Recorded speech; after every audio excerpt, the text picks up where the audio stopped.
And Nicholas Kerensky did charge us, the Fire Mandrels, as we have left behind the differences between nations, so now we observe the way of the clans, of the family. Carry your name and your names proudly.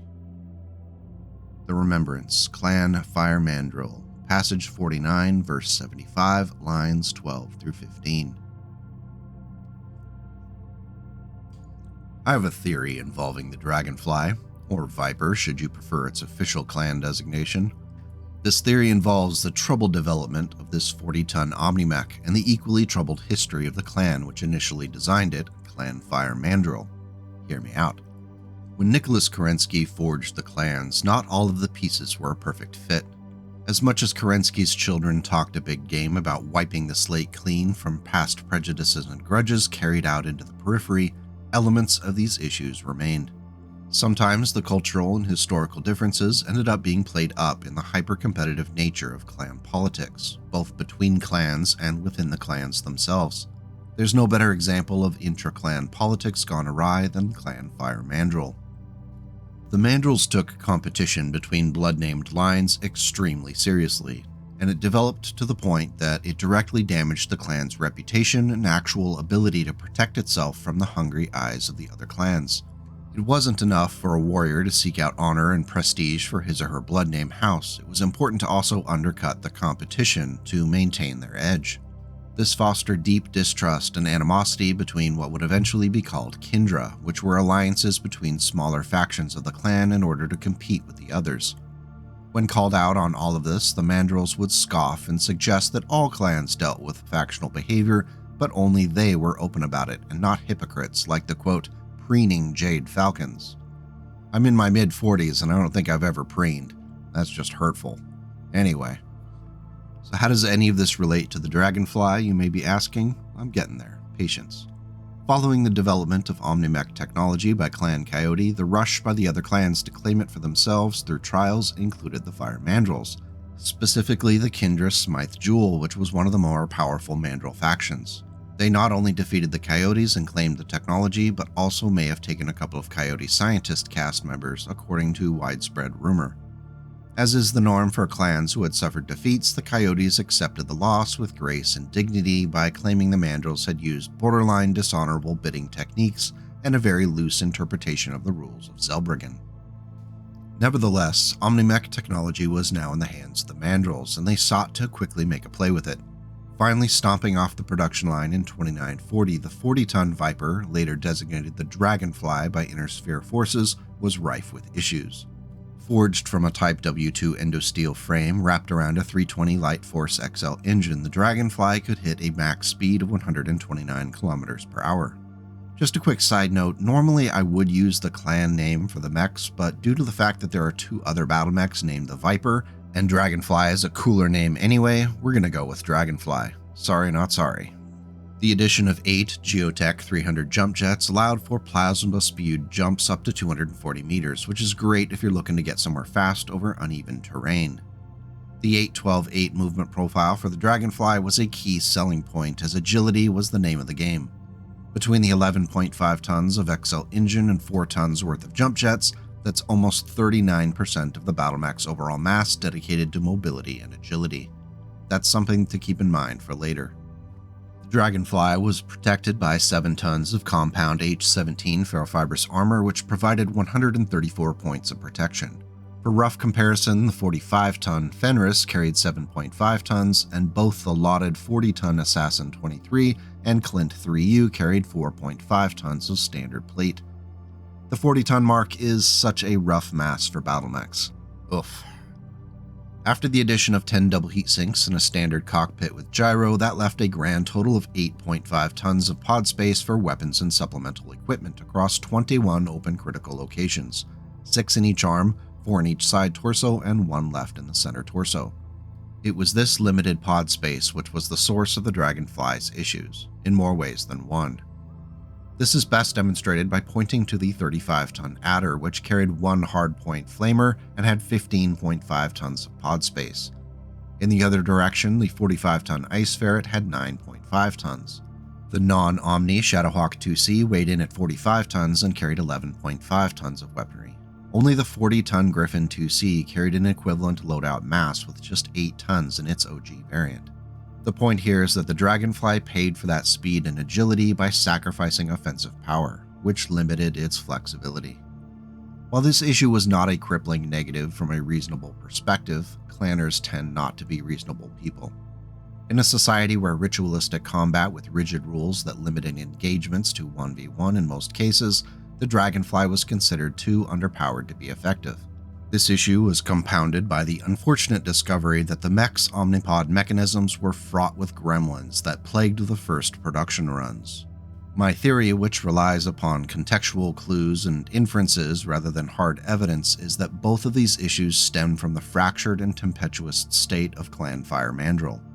While I can't prove it for sure, we do know that when you're constantly on edge and worried about threats from within, you're not able to devote yourself completely to a task.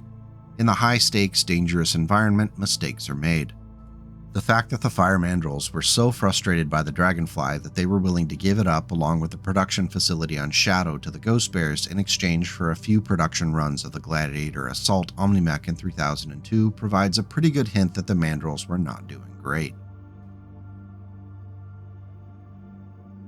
The rest of Battle Nova quickly moved in to distract the Hellbringers. Umbriel's Viper leapt up on jump jets, all the while raining pulse laser fire down on the left one, while Petra charged forward at top speed and blasted the one on the right.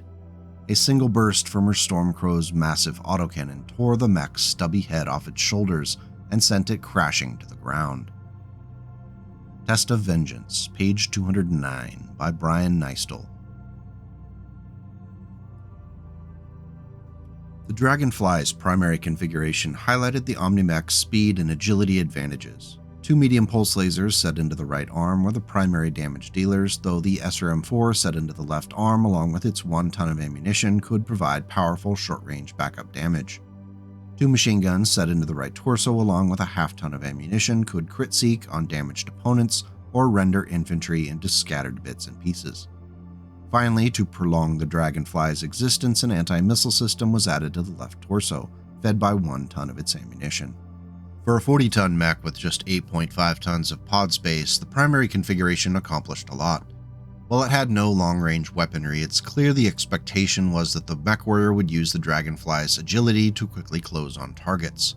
Behaving much more like a light mech than a medium, the key to survival was speed and taking advantage of beneficial targets of opportunity. While its use was clear and made sense from a logical point of view, the primary configuration doesn't do much to assuage the concern over damage generation, even though the Clan Medium Pulse Laser is a very solid pick from this humbled frog's perspective. If the Prime configuration doesn't fill you with joy, perhaps the A configuration can help.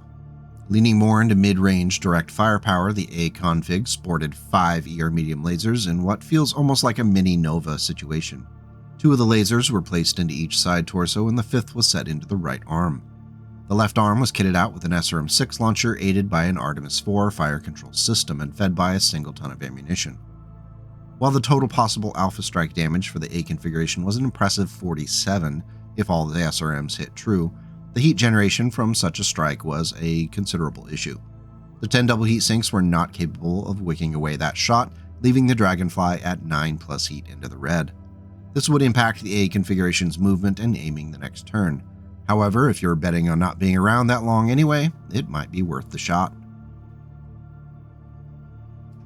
2 down, but the spotters are putting up a good fight. How are things on your side, Epsilon? Ben glanced out the cockpit window again. He could see the smoking wreck of 1 LRM carrier and Umbriel's Viper chasing the second off to the west. As her mech dropped out of sight, Umbriel said, "You'll forgive my tardiness. My Viper is not as heavily armed as your Nova. The second carrier will be dealt with in a moment. You can join the rest of them down on the canyon floor now, Quayaf." Test of Vengeance, page 87, by Brian Neistel. The third original configuration for the Dragonfly was designated the Config B, and it was the first attempt to give the Omnimech a long-range fire capability. It took the form of an ERPPC set into the left arm. Firing out to 23 hexes for 15 pinpoint damage was a nice perk for a design that might otherwise be ignored at long range. That provided an opportunity to surprise an opponent looking for the best shot at distance. Once you're bored of hitting targets with artificial lightning or slow, glowy blue lightning balls if you're a Mechwarrior veteran, you can close in with the B configuration and finish off your enemies with a pair of small pulse lasers split between the left torso and right arm. Or, if you should feel the need to channel your inner Beavis, you can set them on fire with the right torso flamer. For what it is, the Dragonfly B configuration is perfectly functional at all ranges. My only hesitation about putting it to use is the feeling of going all in with that one weapon, the ERPPC, until you're at very close range to hit with anything else. The twin small pulse lasers are great and could be quite useful, either searching for criticals on an already wounded opponent or enough to eat into a light mech's armor pretty quickly. If you're looking for something a bit more personal and don't really like infantry or battle armor, the Dragonfly C configuration might be the one for you. Primary damage dealers and only weapons out to reach out to mid-range were a pair of ER medium lasers set into the left arm. The rest of the loadout is focused on short-range conflict resolution strategies in a synergistic and fast-paced environment. There's your LinkedIn speak for the day. Enjoy. At close range, 4 machine guns, split evenly between the left and right torsos, offer their spicy 2 points of damage apiece. They can operate for a very long time, as the C configuration carried 3 tons of ammunition for them. Thank Kerensky for Omnimech case, but still. Finally, should all else fail, the Mechwarrior could add fire thanks to the installation of 3 flamers. 2 were installed into the right arm and 1 in the center torso. Finally, to promote the use of the configuration in scouting, an active probe was added to the left arm. I consider the C configuration the Dragonfly Warcrime Edition.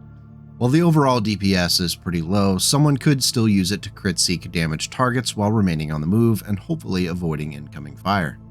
The configuration's biggest drawback is the inclusion of 3 tons of that machine gun ammunition, which is far and above any possible need for even the longest of campaigns. A half ton of ammunition would have been plenty while freeing up 2.5 tons of mass for war weaponry. Oh well. The last of the official configurations was the Dragonfly D, and it's best described as a little bit of everything. 2 ER medium lasers set into the right arm present the primary damage dealers, though the Streak SRM-6 in the left arm could also cause some serious problems. The LRM-5 nestled into the right torso allowed for participation in long-range fire, though with very modest damage. Alternative ammunition types might be worth exploring. Finally, an emotional support ER small laser was added to the left torso to contribute to the fight at close range. Overall, the D configuration is functional and would likely perform about as well as the primary or A configurations. It just doesn't stand out to me as a serious contender option. Your mileage may vary. The other mechs in the Clan Star proved equally effective. Their fire hit a multitude of targets. The Thor and Fenris sprayed their missiles over the narrow canyon in a haphazard pattern that maximized panic. Giving much better than he got, the Dragonfly traded shots with a Lancelot, while the Blackhawk made an ape-like Kintaro pay a dear price for trying to close to its weapon's optimum range. Lost Destiny, Blood of Kerensky Volume 3, page 282, by Michael A. Stackpole. Ultimately, the Dragonfly's issues and disappointing reception led the Fire Mandrills to trade away the plans and the factory to the Ghost Bears. This ended up being fortuitous for the Ghost Bears in multiple ways. The first, and most obviously, was it got the mech itself. Though the Fire Mandrills had trouble making it work within their Tumen and clan philosophy, the Ghost Bears saw its potential as a very swift medium mech that could contribute greatly to a star. More specifically, the Omnimech's ability to quickly deliver elementals to almost any point on a battlefield and still contribute to the fight was cherished. The second benefit involved the Dragonfly factory on Shadow. The Ghost Bears didn't want to try and cling to this small enclave within the tempestuous Fire Mandrill territory, so they dismantled the production lines and moved them to Stranomechty. During that process, the Bears wisely chose to systematize the process for efficiency with a modular construction system, not too different from clan Omnimechs themselves. Decades later, when the political situation among the homeworlds made staying impossible, the Ghost Bears benefited greatly from their ability to quickly pack up and move their industrial infrastructure. The path for the Ghost Bears to move to the Inner Sphere was made a little easier thanks to the Dragonfly. However, before all that, the Dragonfly was introduced to the Inner Sphere almost exclusively as part of the Ghost Bear Tumen during Operation Revival. Often paired up with the Fire Moth, the Dragonfly could quickly run and leap into the fray, drop off a point of elemental battle armor, and scurry away without being taken out. It must have been one heck of a sight for the Rosselhog defense units who had never seen the Mech or Elementals before. Core memory forged, I bet. While the Dragonfly was spotted on Tukayyid and apparently wasn't limited to Clan Ghost Bear, I would be shocked to see the Mech in any non-bear list if you're running that campaign. Most of the other clans prefer their own favored designs, such as the Shadowcat or Grendel. The odd stance of the light Dragonfly hurt it during side attacks like the one Cat Sterling had just made. Its weapon's pod arm comprised almost all of the target area. Both lasers hit the limb first, gutting the armor plating and filling Sterling's infrared display with a burst of light as the ferrofibrous plate exploded. Her missiles, aided by their fire control computer, burrowed in on the limb in quick succession. Parts of the arm's internal structure exploded off, and the last two missiles passed straight into the torso of the Dragonfly. She saw a spray of green coolant in the night as a flame seemed to lick at the Jaguar Omnimech, followed a millisecond later by an ammunition explosion of the short-range missile rounds in the mangled stump of the arm. The case doors, too twisted to open, did not release the explosion. Instead, the full force of the blast blew the torso armor off the Dragonfly. The mech listed under the force of the arm explosion, yet remained standing. Instead of turning to engage her, the Jaguar pilot leveled his remaining lasers and machine guns at the infantry position and opened fire. In angry horror, Sterling saw her infantry troops riddled with fire and death where they stood. Impetus of War, page 176, by Blaine Lee Pardoe. The next official configuration was the E, and it didn't hit the battlefields until 3054. This new take on the Dragonfly featured an advanced tactical missile 6-rack set into the Omnimech's left arm. The launcher was fed by 3 tons of ammunition, allowing for 1 ton of each type, or stacked depending upon mission needs. Backing up the missile launcher, an ER medium laser in the right arm offered its reliable damage, and at short range, a pair of ER small lasers split between the side torsos offered at least the possibility of doing some good work up close. As is so often the case with the obligatory ATM configuration for these clan Omnimechs, the usefulness of the E-config is going to boil down to how you feel about the ATM technology itself. Personally, I love it, and saw the E as a pretty solid platform for missile shenanigans. In the early 3060s, Clan Hell's horses fought for and won the right to produce their own Dragonflies, which is neat, if only because it resulted in a flurry of new official configurations, which feature some new technology. The first arrived in 3062 and was designated the Dragonfly H. The H was primarily armed with a pair of ER medium lasers split between the side torsos and backed up in the short range by a pair of medium heavy lasers split between the arms and 2 small pulse lasers alongside them. Finally, an anti-missile system was set into the left torso, which could keep the mech alive a little longer should missiles enter the fray. An 11th double heatsink was added to the H, but even then the heat was still an issue. It's the heavy laser trade-off. Big damage at short range with the 2-hit penalty along with 7 heat per laser. Still, firing both ER mediums and the 2 heavy lasers while on the run netted a 4+ heat into the red, which isn't devastating, but it does mean leaving the small pulse lasers out of the fun. If they were to be included, that would be an 8+ net into the red and starting to stack negative modifiers. If the H didn't push your buttons, the I configuration Dragonfly might, as it combined 3 medium-heavy lasers set into the left and right arms and right torso with a targeting computer in that same torso to zero out the +1 accuracy penalty. While limited to short range, this trio of lasers could do 10 damage apiece when the moment was right. An ATM-3 launcher was added to the left arm, which offered some flexibility, but with only a single ton of ammunition. The inclusion of a light active probe in the right torso and an anti-missile system in the left side helped the I configuration perform as a swift scout that could hit hard if chased down by lighter mechs. While I understand what the designers were going for with the I configuration, it's not one I would pick for scouting. I think I would pull the ATM-3 and replace it with another weapon and an 11th heatsink, so that it could fire all 3 heavy lasers while on the run without any heat issues for 5 turns. If you have thoughts on the I config, I'm all ears. Moving on to 3070, the Dragonfly F configuration was packed with 8 heavy machine guns, 4 each in 2 arrays, all feeding off a single half-ton of ammunition stored in the right arm. If you're not familiar with the heavy version of this weapon, it can reach out to 2 hexes but does 3 damage. Set up in an array, this can add up to a pretty hefty amount of damage in a single location. If you want an explanation on how arrays work, I think I covered it in the Ion Sparrow video. Nevertheless, it's a bit of a mess and we're just going to move on. 3 ER medium lasers were split across the side and center torsos, adding their reliable damage. Though not immediately obvious, the Dragonfly F configuration could be quite dangerous to lighter targets or the rear armor of larger ones.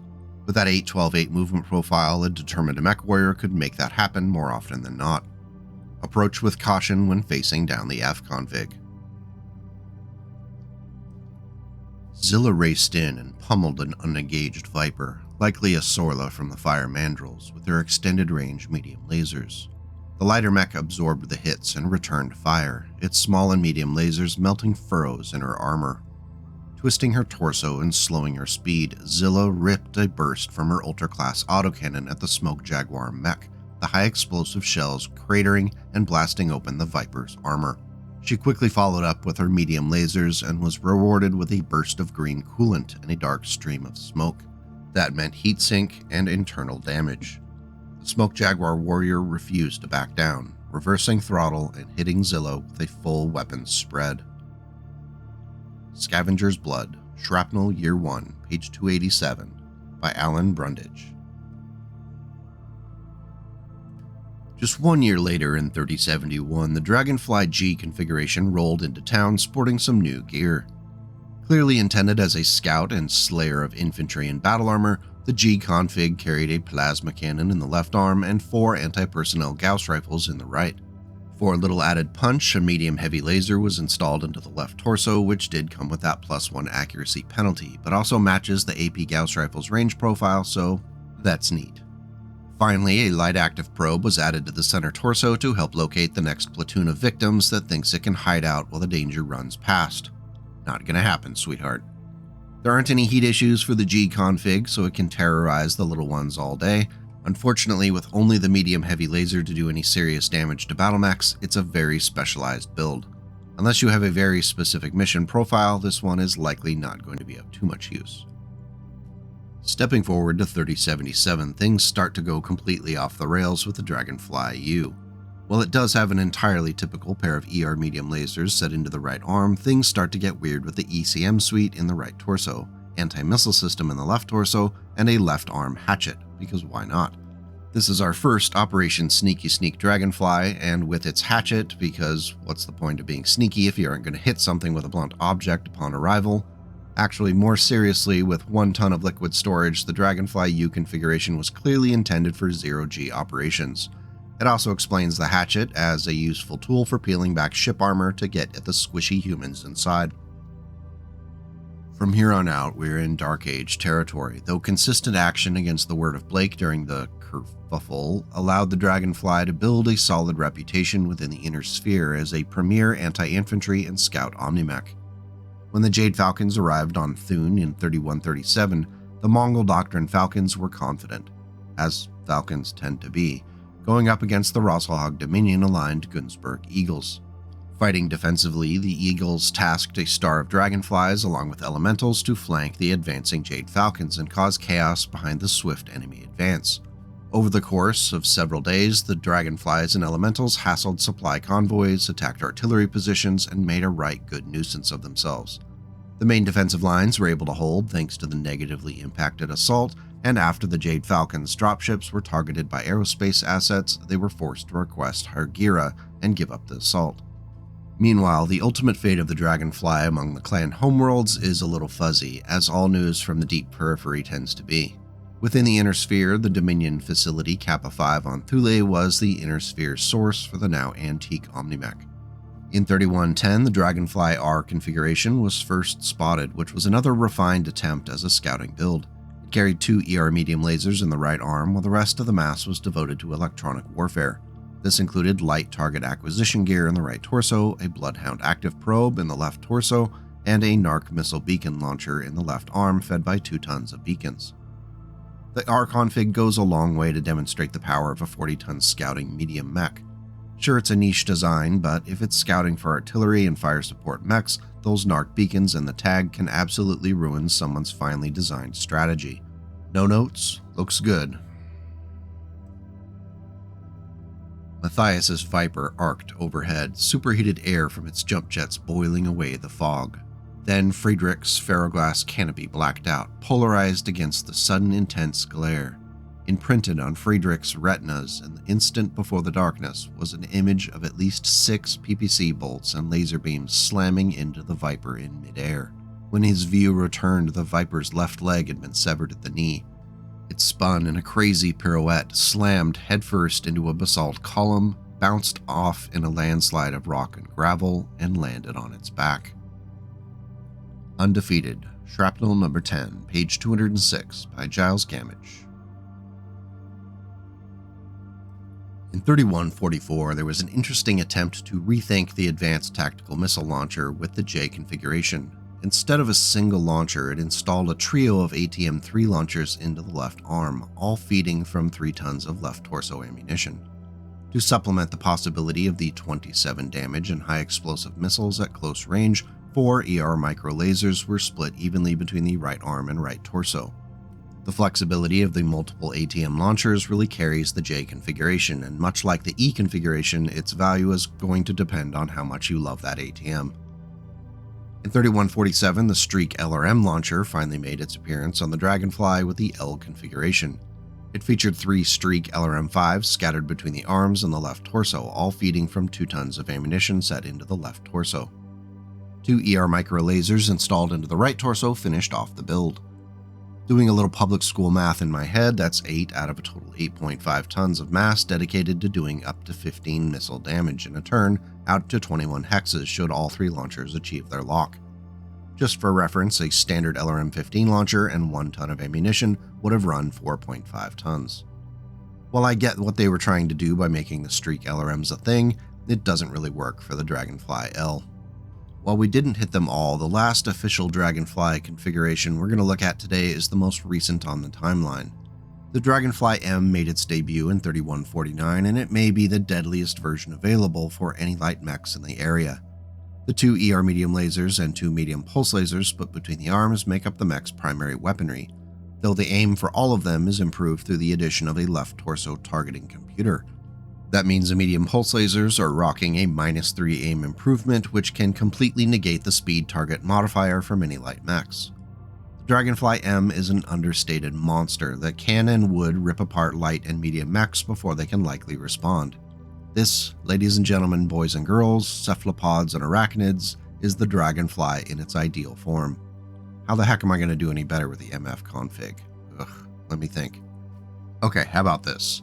For the totally unofficial and non-canon Dragonfly MF, let's tackle the greatest weakness for the Omnimech and make it a powerful threat. What better way to do that with the mass allotted than to slap a clan large pulse laser onto it? Set into the right arm, the LPL can hit out to 20 hexes, has that -2 accuracy boost, and has 10 pinpoint damage. Being hit once, which is likely to happen, is more than enough to get internal on most light mechs and enough to burn into mediums after a couple of strikes in the same location. There was enough mass left over to add a short-range Missile 6 rack to the left arm, and for the PDF down in the video notes, I went ahead and swapped in Inferno ammunition. You're welcome. While it's not fancy, it is effective. An 8-12-8 running around with a clan large pulse laser is a problem that requires attention, and that Dragonfly MF could pay for itself by luring eyes off your bigger battle mechs while not being a one-shot kill like a light mech would be in that role. While the overall DPS isn't high in comparison to some of the other official configurations, the accuracy really matters when shooting on the move, and more than likely shooting at things that are relying upon speed for survival. If you're curious and want to give the Dragonfly MF a go, I've included a free PDF record sheet for it down in the video notes. If you try it, come back and let me know how it performs. Throttling the old Viper's reactor, Stone felt it quake under him rather than beginning to throb the way most mechs did. "One more battle is all you owe the Ghost Bears," he silently told the Viper. Then he broke out of the woods in a dead run, heading for the gated wall of Fort Del Villar. The ground blurred past on either side of his viewport as the fort seemed to loom before him like a mountain. A scant 40 meters from the granite wall, he triggered the Viper's jump jets. The quaking he had felt now became a violent shaking, and Stone strained to keep control of the battlemech. The Viper rose into the air, slowly at first, then, almost begrudgingly, it began to soar. Roar of Honor, page 179 by Blaney Pardo. So why do we love the Dragonfly? Or Viper, if you prefer. As is so often the case, the charm in these less than mid-max designs is often found in their lore. The role of the mech not only in highlighting Clan Fire Mandrel's systemic issues, but also helping Clan Ghostbear in their exodus back to the Inner Sphere is compelling, and gives this 40-ton Omni-Mech a bit of gravitas. The 40-ton mark is really tough for battle mechs, even the Clan ones, and I think the Dragonfly has some pretty good options in the initial configurations and as we move down the timeline. While it is a little tough to be inspired and super creative with just 8.5 tons of pod space, it could still be a solid pick on the tabletop and continues to be a presence at the dawn of the IlClan era. It was a mech that had a troubled beginning, but persevered and fought hard to gain respect. What more could we ask out of a mech? I'm curious what you think about our little Dragonfly friend. Is it something you'd add to your lists and have had some good experience with, or did you take it out of a Clan Invasion box and promptly forget it existed? Let me know in the comments and we'll keep the conversation going. Before we get into the usual wrap-up stuff, I do want to take a moment to shout out a few BattleTech creators who I think are doing some really great work. The first is Saramalt on YouTube, which is a German language channel that covers a wide variety of games, including BattleTech. They're doing the work to expand the game's popularity in Europe, and Roshka is an excellent painter and frequent contributor of amazing photos for these videos. I've included a link to the channel in the video notes and would recommend checking it out even if you don't speak the language. The incredible paint jobs on models are worth seeing. The other up-and-coming creator I want to highlight is Arclight Miniatures, who not only runs a YouTube channel but also paints on stream on Twitch. Arclight's use of OSL and other advanced painting techniques on battlemechs is inspiring, and it makes me wish I had more time to improve my own painting skills. It's truly fun to watch him work. I've gone ahead and added Arclight's links in the video notes as well so you can see for yourself. Another big thanks to the MechFrog Discord server community that always has such well-painted models to share for the upcoming week's topic. If you'd like to join, I'll add the server's link to the video notes. Come hang out for discussion, memes, and the occasional hysterical meltdown. If you thought the video was worthwhile, hitting that like and subscribe button lets YouTube know that it's worth sharing with others, and you're much more likely to see my nonsense in the future. If you so choose and are able, you could further support the channel through Ko-fi, and becoming a YouTube channel member also helps keep everything running. To all those who have already made that step, thank you from the bottom of my heart. It means so much to me and I'll keep working hard for it. With that, I'll say have a great week and please go out and make the world a slightly better place today and tomorrow.